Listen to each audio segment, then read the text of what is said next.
Hello Aries, Sun, Moon, Rising, and Venus signs. Kamusta kayo? Sana po ay nasa mabuti kayong kalagayan. Welcome back po sa Star Tarot. Kung bago kayo dito, welcome din kayo. Thank you sa inyong support. I truly appreciate it. God bless you all. Pauna mensahe ni Aries ay risk, learn to grow wherever you're planted. Ayan, Aries. Now is the time, para kayo po ay mag-take risk. Ang iba sa inyo dito, handa na, na mag-take risk, handa na lumabas sa inyong comfort zone at sumubok ng mga bagong bagay, sumubok ng mga bagong ways, sumubok ng mga bagong path sa buhay, So we also have teach, inspire others, and let nature be your greatest teacher. Ayan, so kung ano yung learnings ninyo, Aries, parang yun din ang i-share ninyo sa ibang tao. Yan din ang ibinabahagi ninyo sa maraming tao, Maari din ang iba sa inyo dito is a person of wisdom. Maaring you have learned a lot in life na maaring marami na kayong lessons learned sa buhay, At ngayon, yun din siguro yung share ninyo sa maraming tao. Yun din ang ibinabahagi ninyo sa kanila, For others of you, maaring kayo talaga ay teacher by profession. Maari din ganon, What else? For Aries, we have flow.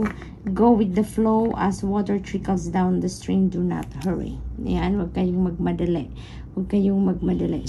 Sumunod kayo sa agos ng buhay. Kung saan kayo dadalhin ito, sumunod kayo sa divine guidance na binibigay sa inyo ng Panginoon.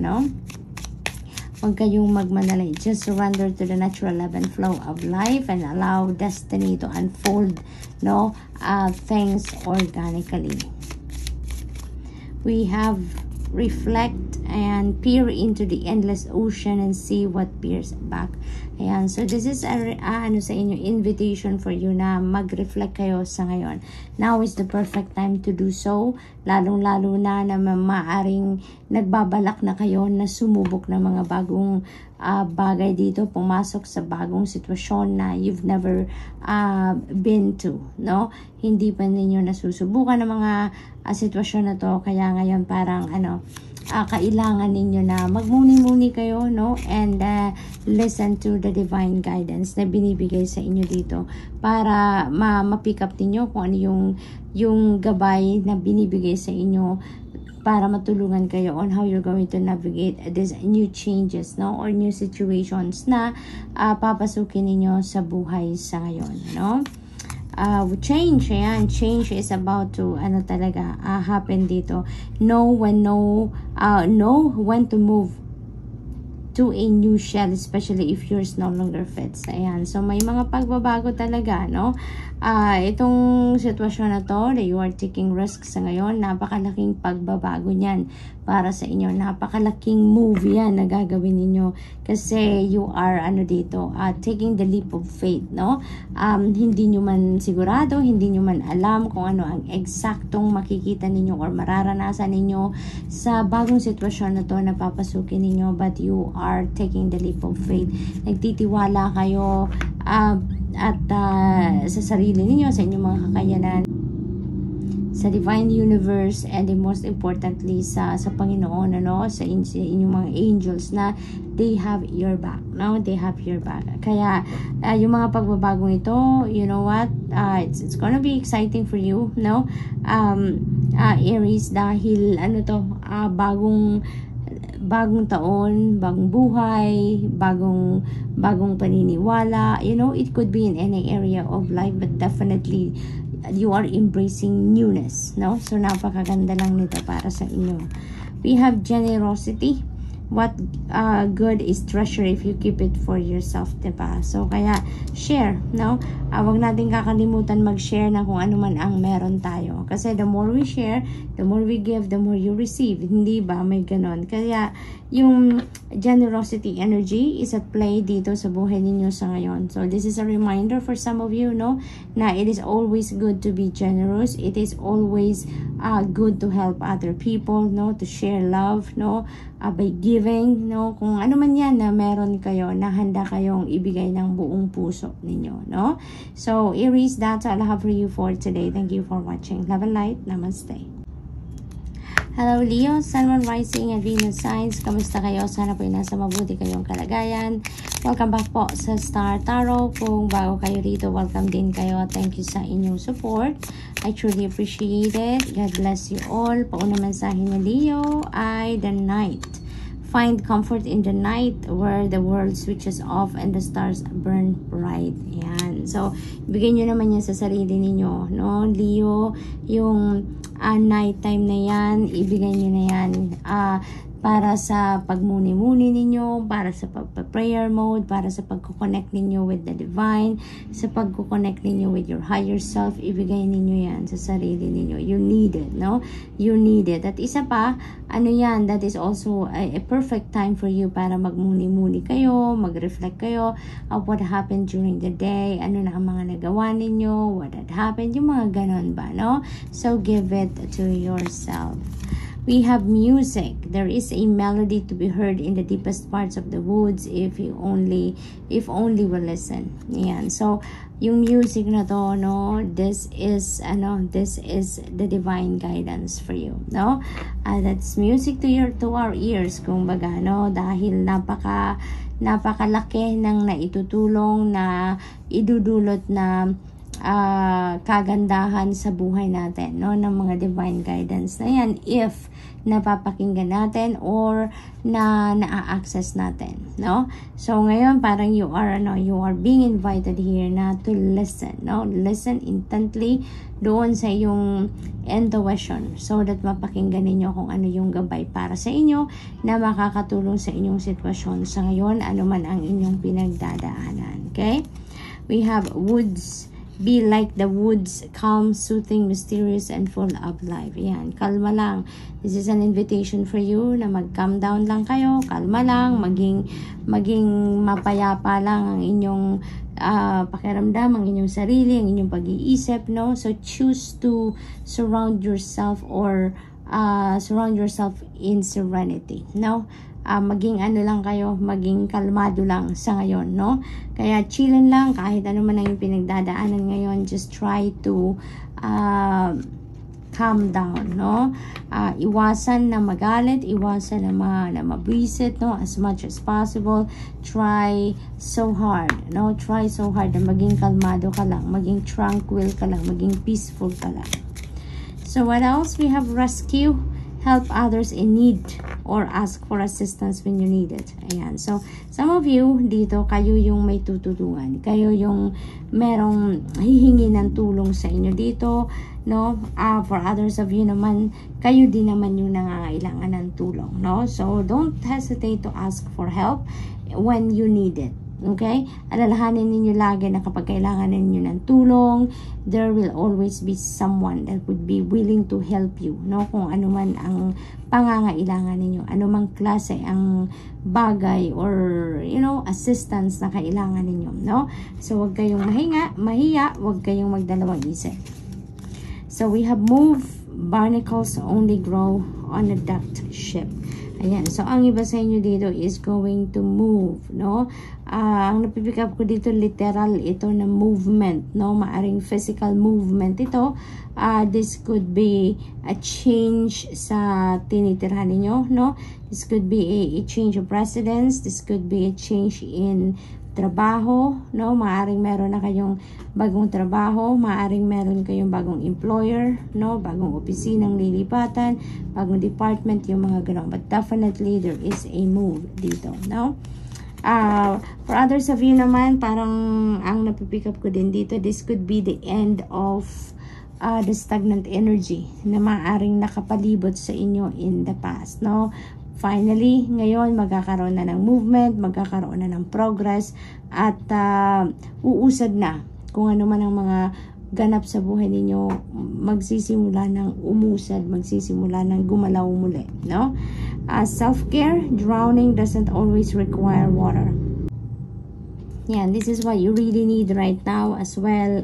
Leo, maaring ngayon in all aspects siguro pagod na kayo, exhausted na kayo, kaya kailangan na alagaan naman ninyo ang inyong sarili. You need to take a pause para nang sa gayon makapagbigay naman kayo ng oras panahon sa sarili ninyo na makapag self-care kayo, no? Now is the time for you to take care of yourself, no? I-address ninyo kung ano yung mga kailangan ninyong i-address sa sarili ninyo, nang sa gayon maging balancing muli ang lahat, no? Maging maayos muli ang lahat, magmula sa physical na aspeto ninyo, sa pag-iisip, emotional, yung mga ganon, no? So good luck, Leo. That's all I have for you for today. Thank you for watching. Love and light. Namaste. Hello, Sagittarius, Sun, Moon, Rising, Venus signs. Kamusta kayo? Sana po'y nasa mabuti kayong kalagayan. Welcome back po sa Star Tarot. Kung bago kayo rito, welcome din kayo. Thank you sa inyong support. I truly appreciate it. God bless you all. Pauna mensahe ninyo ay cleanse. Wash your weary spirit clean and take a walk in the wooded glades. Ayan. So, cleansing ang kailangan gawin ngayon ni Sagittarius. Maybe, ano na to, big time na kailangan ninyo ngayon ng clearing, no? Ng decluttering sa sarili ninyo. Maaaring ang dami ng negativity dyan, ano? Na nakadikit sa inyong energy field. Kaya, inimbitahan kayo ngayon na mag-cleansing na kayo, no? Para hindi na manganak, no? Hindi na dumami pa ang negative energies na nandiyan dyan. Opportunities unfurl like a fern even without warm sunlight. Opportunities, kung yan ay para sa'yo, yan ay lalapit sa'yo, Sagittarius. And most likely, merong parating sa inyo ngayon. Hindi lang isa, pero marami. Dahil merong S, no? May opportunities, hindi lang opportunities. So, good luck to that, Sagittarius. Kasi yan ay, that could be in any area of life, no? Depende sa inyong sitwasyon. But definitely, hindi lang iisa, no? Ang opportunity na yan. But there are opportunities coming your way. So, we have reconnect.